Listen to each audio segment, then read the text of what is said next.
Hey everybody, Lex DeVille back for another lesson in advanced proposal writing for Upwork. This lesson we're talking about paragraph number dos, the second paragraph. What are you going to put here? So as you'll see in the resource that is attached to this lesson, there are two ways I approach this. I only have two approaches that I mainly use for this. Unless it ends up being a really long proposal, I might change this up a little bit, but most of the time, one of these two approaches works very well for me. The first approach is asking questions. So instead of having like a full-blown second paragraph, you might just go straight into questions. You've said you need a web designer who can make an awesome website on a deadline. You need this done by next week. That's your first paragraph. Now your second paragraph is, to make this happen, I've got a couple questions for you. And it's just like one sentence like that. So I put one sentence. Or to make sure we're a match, I've got a couple questions, or just here's a couple questions to help me understand your needs. Any of those lines could work. And then you go down and you have 3 bullet point questions. My questions are going to be something like, what is the product you actually sell? Or what voice and style are you looking for? Or who are your customers? What kind of people do you work with? Or how do I make this a great experience for you? How can I make sure that we have a good time working together? So any of these could be clarity questions about their business or just about working together. But the idea here is to ask them something that they're going to want to respond to. And by asking these questions, you are going to show them that you're someone who A, cares about their business, and B, knows what questions to ask. So your questions might be a little bit different depending on what skill you offer. If you're an app developer, you might ask them what kind of app they're developing. What is the purpose of your app? What is it intended to do? Is there any specific platform that you want to build on? Do you want this to be a Java app, a Python app, a Ruby on Rails app? I mean, does that matter? They might not have thought about this yet. Maybe they don't even know. So you, just by asking that simple question, show your expertise in a very simple way. You're demonstrating your expertise very succinctly because they realize, I don't know what kind of app, I don't know what kind of platform it should be built on. And then that makes them want to ask you, what do you recommend? What kind of platform would you recommend building on? Which positions you as what? As the expert. Because if you're advising them on what platform to use, then you are in the expert position. That makes you an authority. That makes them want to work with you because it proves to them that you're someone who can theoretically help them with what they need to get done. So questions can be really powerful. Ask open-ended questions. That means your questions should not have a yes or no response to them. You should ask something like, what kind of people do you work with? Or what kind of people do you sell to? That they're going to respond. Assuming that they respond and answer your questions, they're going to give you all kinds of information. It's not going to be yes or no. It's going to be like, I work with people who are 18 to 35 years old. That's who we sell to. They're mostly males. They're mostly skateboarders. And they might say a bunch of stuff like that.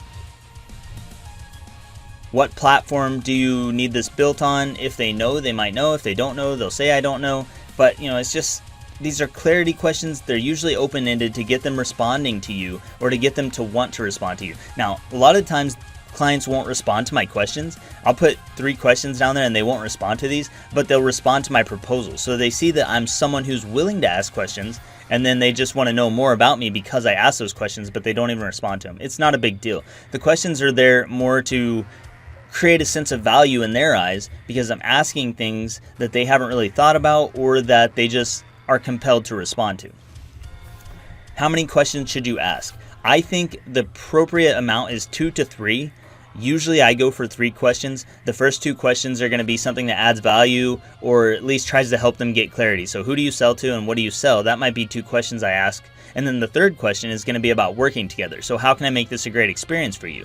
That's to kind of get them thinking about working with me and what would have to happen for this to be a good experience for the client. You can use 2 questions. You can use 3 questions. I would not use 1 question because I feel like that's too few and it's weird if you put 1 question as a bullet point. Anytime you have bullet points, your mind automatically thinks that there should be more than 1 bullet point. So that kind of looks weird.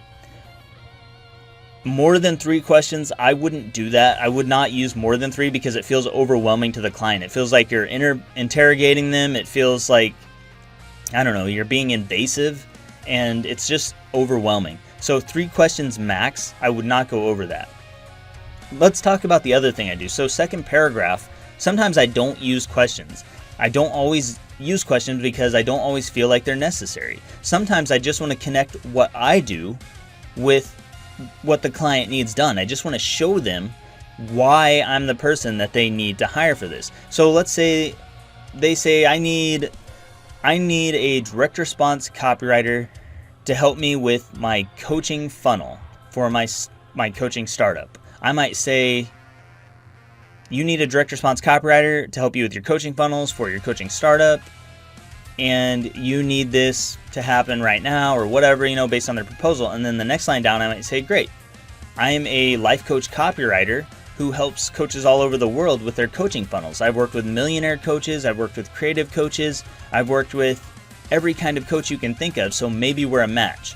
That's where, notice what I'm doing here. I'm just showing that I've worked in that industry, I'm valuable to that industry, I've worked with top level people in that industry, and what am I really doing here? I'm creating credibility. So the first paragraph is all about you focus. The second paragraph, if you're not using questions, you can actually talk about yourself a little bit here. It's okay, as long as you're connecting it with what the client needs. So you have to make that direct connection somehow. And what you also have to do is establish credibility so that you establish authority. So by me saying that I've worked with a lot of coaches in this industry, I've worked with millionaire coaches, I've worked with coaches at every level, now I'm saying I'm an authority. I'm somebody coaches turn to for this kind of writing. They turn to me because, why? Because I'm an expert. I'm not saying I'm an expert, I'm just saying who I work with.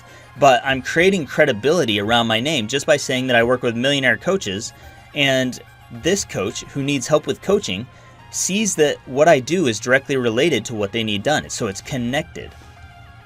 By connecting those two things, I set myself up as an authority, and then they want to know more. So I can say, great, I am a life coach copywriter. I'm a direct response copywriter for high ticket coaches. I've helped millionaire coaches all over the world. So maybe we're a match, or so we might be a fit, or so maybe we should talk.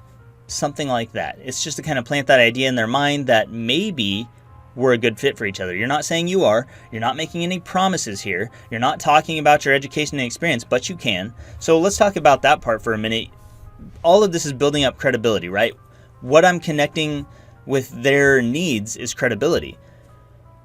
Let's say they need coaching funnels. They need coaching email funnels. So we already have established that they need coaching email funnels, but I don't have any experience in the coaching niche. How else can I show credibility? I can use other things that I've done that would make me credible. I've built email funnels that generated $10,000 in sales overnight. So I'm not saying coaching funnels, but I'm saying email funnels. It's still related. It still connects. Or if, let's say they need social media marketing. Maybe it's a completely different industry. Well, maybe you've written social media posts that went viral. Maybe they got 1,000 likes, or maybe they got 1,000 comments, or maybe they got 10,000 shares. These are different examples of credibility. If you need examples of credibility, go back to the credibility unit, the credibility lecture, and review those.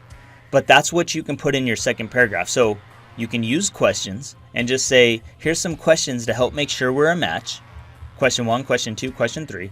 Or you can do it the other way where you're connecting yourself through credibility to exactly what they need done. So, great, I'm a direct response copywriter, or great, I'm a web designer, and I have helped millionaire businesses create and set up awesome websites that converted at high rates. I mean, you just have to have some credibility marker that connects with what they need done. For more examples of this, drop down in the resources. I tried to put some stuff down in a PDF that you can see how this might be done. Maybe it'll help you out. Just keep that in mind. I think the questions are probably the easiest route because they create clear, direct value for the client, but the other way is fine too. Your degrees and education, some of that stuff might be okay as a credibility marker in the second paragraph, not in the first paragraph. First paragraph is you focused.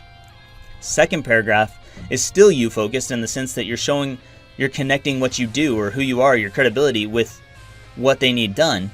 But you can talk about yourself a little bit more because that second paragraph, at some point you have to talk about yourself. You have to give them some reason to want to hire you. So you can do that here through the questions, or you can do that through establishing credibility. If you got any questions for me, just let me know. I know this one's a little bit choppy, a little bit complicated, but that's all I've got for this one. In the next one, we're going to be talking about the closing paragraph, and then we'll be moving on to some other cool stuff. I'll see you in the next lesson.